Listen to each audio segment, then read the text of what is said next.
Hey guys, welcome back with me again on this channel. So on today's tutorial, I'm going to show you how to easily add the flashes transitions for your edits on CapCut.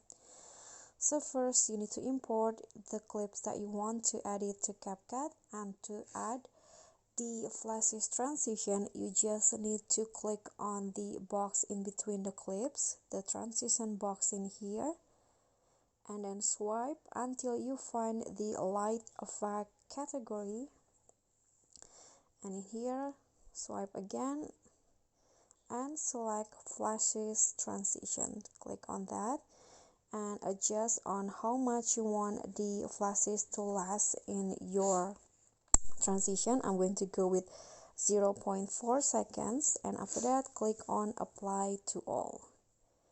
Click on a check icon, and this will be the result for the flash transition. Okay everyone, so that's all for me. Thank you so much for watching. Please don't forget to subscribe, like this video, comment, and also click on the thanks button. Thank you.